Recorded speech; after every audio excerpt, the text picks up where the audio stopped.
Youth വിങ്ങിന്റെ സമയത്ത് മുതലും തലയൊക്കെ പൊട്ടി നമ്മൾ ന്യൂസിൽ കാണുന്ന, നമുക്കിത് ന്യൂസിൽ ഇത് കാണുമ്പോൾ കാണാൻ നല്ല രസം. അവർ അനുഭവിക്കുന്ന വേദന അവർക്കേ അറിയുള്ളൂ. ഏത് പാർട്ടിയാണേലും മനുഷ്യനല്ലേ ഇത്, അല്ലേ? അപ്പൊ അത്തരം കാര്യങ്ങൾ അനുഭവിച്ചിട്ട്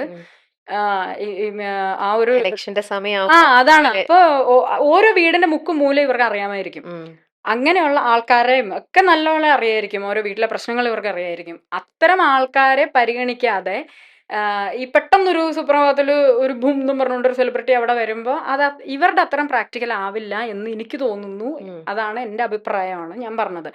വേറൊരു കാര്യം ചെയ്യാം. ഏതെങ്കിലും നല്ലൊരു നേതാവിനെ നിങ്ങൾക്ക് അവിടെ തോന്നുന്ന നല്ലൊരു നേതാവിനെ അവിടെ വച്ചിട്ട് അവർക്ക് വേണ്ടിയിട്ട് പ്രചരണത്തിന് ഒരു സെലിബ്രിറ്റീനെ അവിടെ കൊണ്ടുപോയാൽ അത് കുറച്ചുകൂടെ കളറായിരിക്കും. ഓക്കെ, ഇന്ന നേതാവിന് വേണ്ടിയിട്ട് നിങ്ങൾ വോട്ട് ചെയ്യൂ കേട്ടോ, ഇന്ന ഇതിന് വേണ്ടിയിട്ട് ഇന്നത് ചെയ്യൂ എന്ന് പറഞ്ഞാൽ അത് കുറച്ചുകൂടെ കളറായിരിക്കും എന്ന് എനിക്ക് തോന്നുന്നു. സെലിബ്രിറ്റീസ് അങ്ങനെ വരണ്ടെന്നല്ല പറയണത്. കേരളത്തിൽ അത്ര വലിയ പ്രാക്ടിക്കലായിട്ട് എനിക്ക് അങ്ങനെ തോന്നിയിട്ടില്ല. ഇപ്പൊ തമിഴ്നാട് അല്ലെങ്കിൽ ഇപ്പൊ ഈ തെലുങ്കാന, ആന്ധ്ര, വേണ്ട നോർത്ത് ഇതിലൊക്കെ പക്കയായിരിക്കും. അത് നമ്മൾ കണ്ടിട്ടുണ്ട്. എത്രയോ കാലങ്ങളായിട്ട് നമ്മൾ കണ്ടുകൊണ്ടിരിക്കുന്നതാണ്. അവർക്കത് ശീലമാണ് അവിടുത്തെ ജനങ്ങൾക്ക്. ഇവിടെ അങ്ങനെ ഒരു